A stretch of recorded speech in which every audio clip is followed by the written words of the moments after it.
Welcome to my channel பயோவல். இன்றைக்கி என்ன பார்க்க போகிறோன்னா டிஸார்டர் பற்றி தான். லாஸ்ட் வீடியோவில் ஜாயின்ஸ் வரைக்கும் முடிச்சிருப்பேன். இந்த வீடியோவில் டிஸார்டர் பார்த்துட்டு நம்ம லெசனை முடிச்சிடலாம்.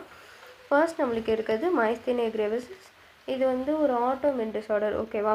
இது என்ன பண்ணுன்னா நம்ம நியூரோமஸ்குலர் ஜங்ஷன் இருக்கா அங்கே போய் அஃபெக்ட் பண்ணும். அதனால் நம்மளுக்கு அந்த மசில்ஸ் வந்து ஃபேட்டிகேட்டட் பண்ணும். ஓகேவா? ரொம்பவே சோர்வாகிடும். சரியா? அது ஒழுங்காக ஒர்க் பண்ணாது. ஏன்னா கரெக்டான சிக்னல்ஸ் வந்து அந்த மசிலுக்கு போகாதனால. ஓகேவா? இந்த கரெக்டான சிக்னல்ஸ் போகாதனால அது ரொம்பவே வீக்கன் ஆகிடும். ஸோ தட் அது பேரலைஸே ஆகிடும். ஓகேவா? நம்மளோட ஸ்கெலட்டல் மசில்ஸ். இது ஒரு autoimmune disorder. Okay. Myasthenia gravis and muscular dystrophy. Muscular dystrophy பார்த்தீங்கன்னா உன்னோட ஸ்கெலட்டல் மசில்ஸ்லாம் வந்து டீஜென்ரேட் ஆகிட்டே வரும். ஓகேவா? அழிஞ்சிட்டே வர்றது ப்ராக்ரெசிவாக. இது வந்து ஒரு ஜெனட்டிக் டிஸார்டர்னால வர்றது. ஓகேவா? இது டெட்டானி. டெட்டானி வந்து நம்மளோட கால்சியம் அயான்ஸ் வந்து கம்மியாகிறனால அங்கங்கே நம்மளுக்கு வந்து பிடிக்கும். ஓகேவா? நம்மளுக்கு சம்டைம்ஸ் அங்கங்கே கால் பிடிக்கிறது அப்படின்னு சொல்லணும்ல, spasm. Okay, that is spasms. Okay. Wild contraction அங்கே நடக்குது. சரியா? போதுமான கால்சியம் வந்து அங்கே தேவைப்படல. அதுக்கு தான் நிறைய கால்சியம் ஃபுட்ஸ் எடுத்துக்க சொல்லுவாங்க, போன்லாம் நல்லா இருக்கணுன்றதுக்காக. ஓகே. டெட்டானி. ஓகே.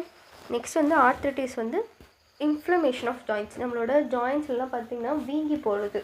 இதே யூரிக் ஆசிட் கிறிஸ்டல்ஸ் போய் அங்கே அக்குமுலேட் ஆகிறதுனால வீங்குச்சுன்னா ஜாயின்ட்ஸு, அது வந்து கவுட். ஓகேவா?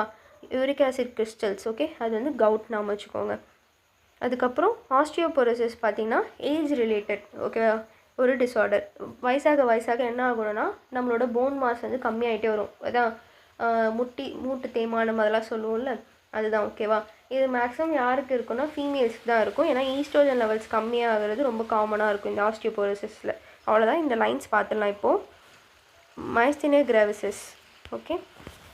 Autoimmune disorder affecting neuromuscular junction leading to fatigue, weakening and paralysis of skeletal muscle. Muscular dystrophy, progressive degeneration of skeletal muscle, mostly due to genetic disorder. Okay, இது genetic disorderனால தான் வருது. Tetany வந்து rapid spasms, wild contraction in muscle due to low Ca2+, okay, in body fluids. Okay, rapid contraction அங்கே நடந்துகிட்டே இருக்கும். So அதனால் calcium levels அங்கே கம்மியாகுது. சரியா? அடுத்தது வந்து ஆர்த்ரைட்டிஸ், இன்ஃப்ளமேஷன் ஆஃப் ஜாயின்ட்ஸ். நம்மளோட மூட்லாம் வந்து வீங்கி போகிறது. ஆஸ்டியோபோரோசிஸ்ன்றது age related disorder characterized by decreased bone mass and increased chance of fractures. Bone mass குறையிறனால ஃப்ராக்சர் அங்கே அதிகமாகுது. ஓகேவா? டக்குன்னு ஒரு தின்னாதுன்னா என்ன ஆகிடும், ஈஸியாக ப்ரோக் ஆகிடும். Okay. Decrease level of estrogen is common cause. Okay. Gout, inflammation of joints due to accumulation of uric acid crystals. இதோட நம்ம லெசன் முடியுது. Thank you so much.